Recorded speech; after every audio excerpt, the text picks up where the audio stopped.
Welcome to the Explainer. So, picture this. You've just had a long, exhausting day. You walk up to your apartment mailbox, you slide your key in, and snap.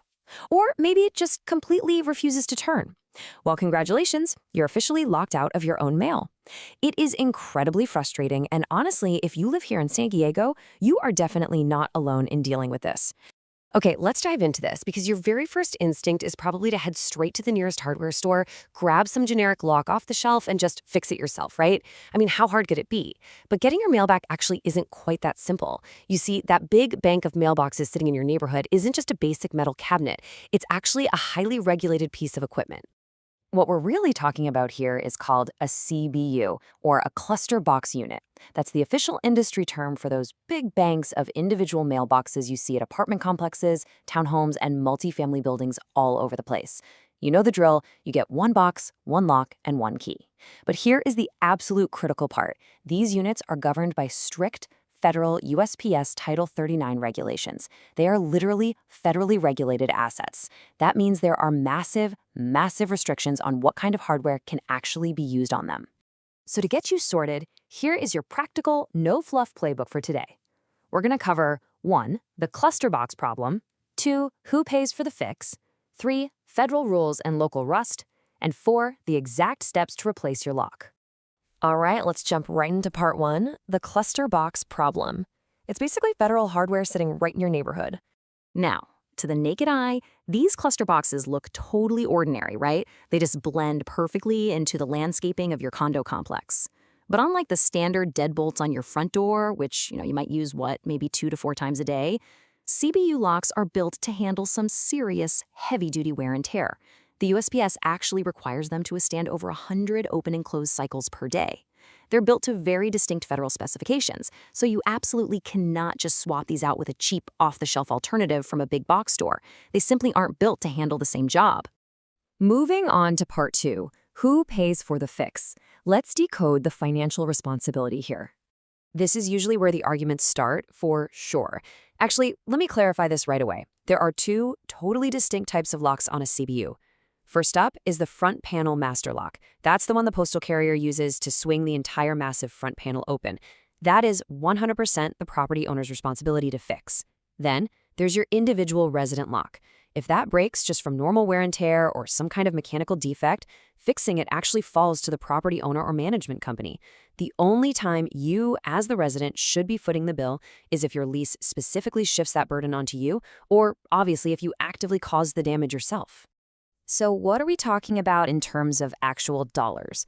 Well, an individual mailbox lock replacement typically costs somewhere between $75 and $150 when it's installed by a licensed locksmith. And that covers both the correct federal spec lock and the labor. Now, on the flip side, if the master lock is the one that's busted, that requires way heavier duty hardware and specific programming or keying. That whole shebang can hit anywhere from $200 to $400. But again, as a resident, if your individual lock just gives up the ghost, call your property manager first. Seriously, don't pay out of pocket without asking them. Okay, part 3, federal rules and local rust. This is where those strict USPS specs meet our beautiful San Diego weather. Now, what's really interesting about this slide is exactly how deep these federal mandates go. The USPS requires that the lock only accepts USPS-approved keys. No generic keys, no master keys allowed, period. It also has to have a heavy-duty strike plate to stop someone from just walking up with a crowbar and prying it open. Plus, it has to use specific restricted keyways that are strictly controlled by the USPS and manufactured by approved brands. We're talking names like Florence, Salisbury, or Corrail. Oh, and one more thing. It absolutely must be a corrosion-resistant lock body. And listen, that corrosion resistance, it is absolutely crucial. Because without it, you're looking at a lifespan of maybe 3 to 5 years. That's it. If a standard brass lock gets installed anywhere near the coast, the salt from the ocean breeze will literally eat right through that metal before your lease is even up. The environment you live in drastically changes the lifespan of your mailbox. It's like night and day. If you live in a coastal San Diego property, places like Pacific Beach, Coronado, La Jolla, you're dealing with high salt spray and incredibly fast accelerated corrosion. In fact, stainless steel locks might even be required out there, even though they do cost a bit more upfront. Conversely, if you're out in the inland valleys, say Ramona, Escondido, or Valley Center, your mailbox lock is going to experience a much slower corrosion rate. So the crucial point is this. It's not just about an annoying lock being difficult to open. If your property manager tries to cut corners and replaces broken locks with cheap, non-compliant, non-approved hardware, the stakes are incredibly high.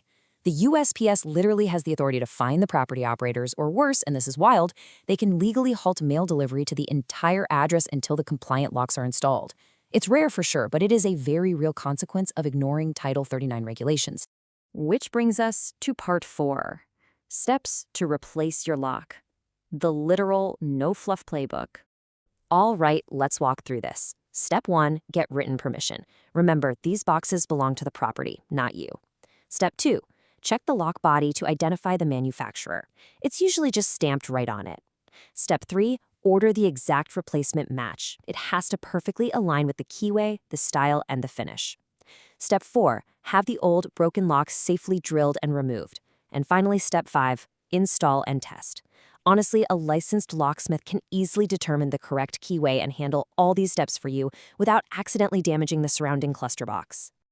But hey, don't wait until you're completely locked out in the cold. Keep an eye out for these warning signs. If your key stops turning smoothly, that cylinder is wearing out. If a key breaks off inside, whatever you do, don't try to fish it out with a paper clip. Just call a locksmith. If you see visible damage from an attempted break-in, that is an actual federal security issue. And of course, watch out for heavy rust. My biggest tip for you here, document the exact date you report any of these issues to your property management. Send a quick email so you have a solid paper trail just in case the lock entirely fails and the USPS has to get involved. Which brings us to the ultimate question, the one every frustrated, handy homeowner or renter eventually asks as they're standing there staring at a jammed mailbox. Can you just bust out your power drill and replace a CBU lock yourself?